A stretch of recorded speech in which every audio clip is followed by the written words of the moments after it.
uma pauta hoje com 3 itens. Os 2 primeiros índices de venda dos mercados são os nossos itens tradicionais. Todo mês nós divulgamos essas informações. E nesse mês nós temos a pesquisa de Natal, como fazemos aí tradicionalmente todo final de ano.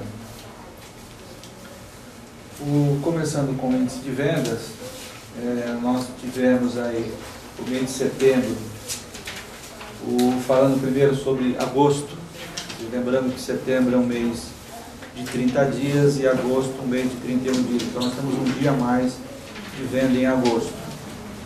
Então, por isso esse resultado nominal negativo de 0,11 e o real 0,55. Se somarmos um dia a mais de venda em setembro, provavelmente essa relação aqui seria diferente, positiva. Aí falando sobre setembro do ano passado, um crescimento nominal de 9,77 e um real de 4,83. Isso eleva o nosso acumulado para 9,83 nominal e 4,75 real. Esse 4,75 ele subiu um pouco do 0,01 em relação ao mês anterior, no acumulado, em função de termos aí uma pequena elevação no mês de setembro.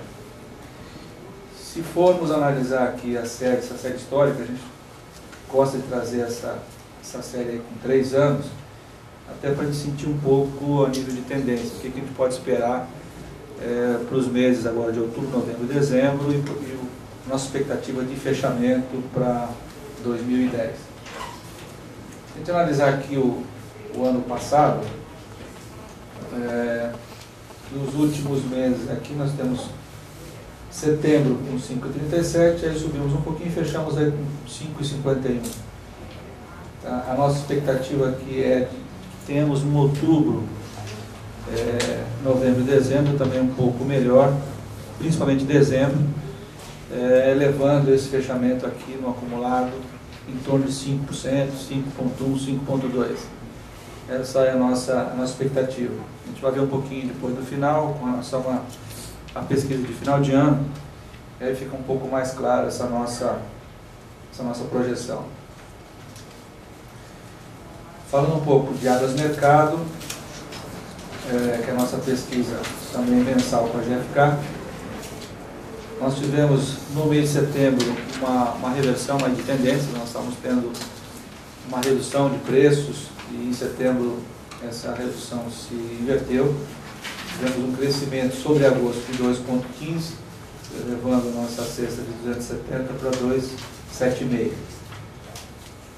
Analisando o setembro contra setembro de 2009, essa variação acumulada foi de 6,73. E aqui os responsáveis pelas quedas e pelas altas.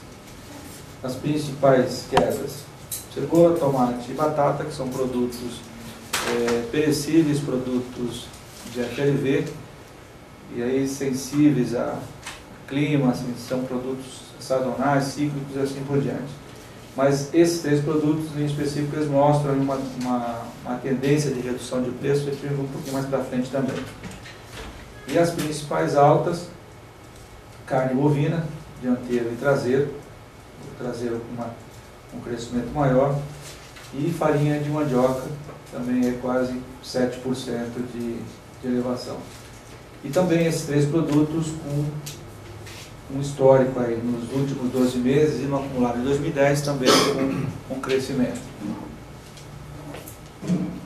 Aqui nesse gráfico talvez não dê para ver aí os percentuais ou os valores, mas mostra principalmente uma tendência. A carne, por exemplo, a carne dianteira, apesar de ter uma oscilação mais forte, ter um gráfico aí mais cardíaco, vamos dizer assim, ele está mostrando aí uma tendência, pelo menos nos últimos meses, aí de crescimento. No caso da carne traseira,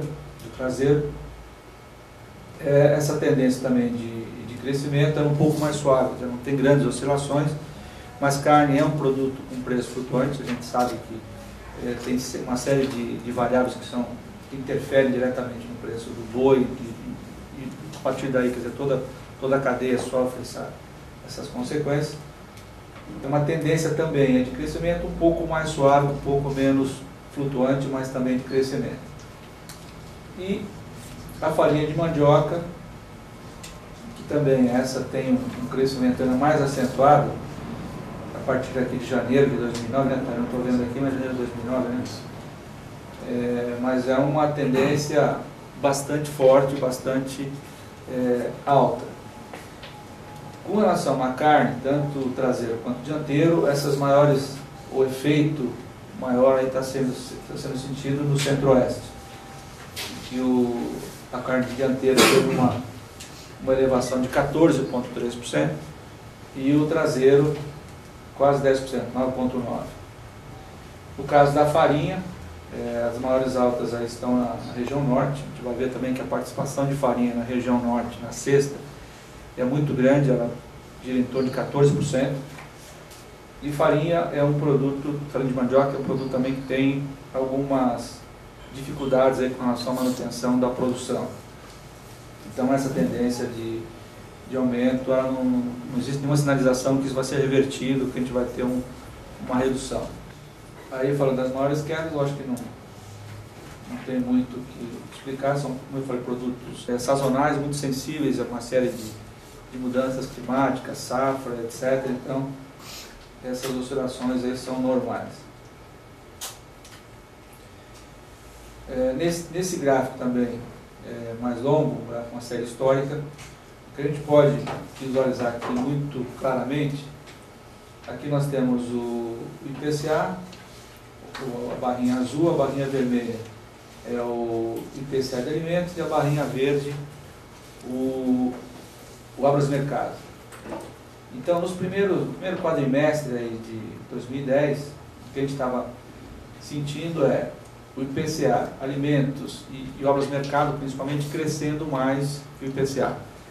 Ou seja, os alimentos puxando para cima o índice do IPCA. A partir de junho, quer dizer, essa tendência, a partir de maio já, inclusive, né, o IPCA total crescendo mais do que IPCA alimentos e obras mercado aqui praticamente zero. Aí nos meses de junho, julho e agosto, esse comportamento foi totalmente inverso, quer dizer, o IPCA, alimentos e obras mercado com deflação, apresentando números negativos e puxando para baixo o IPCA total. Chegou aqui no mês de agosto a ser 0,04 e assim por diante, muito próximo de zero nesses 3 meses aí. E já no mês de setembro, esse comportamento voltou ao primeiro quadrimestre, quer dizer, o IPCA, alimentos e obras mercado principalmente crescendo e puxando o IPCA para cima. Eu acho que a tendência é se estabilizar nesse patamar aí. Não temos nenhum indicativo que esse comportamento tenha alguma flutuação muito brusca, nem para cima nem para baixo. Com essa composição, com esses aumentos aí que nós tivemos, aumentos de alguns produtos e quedas de outros, mas no total tivemos um aumento, aí ficou da seguinte forma os preços das cestas por região.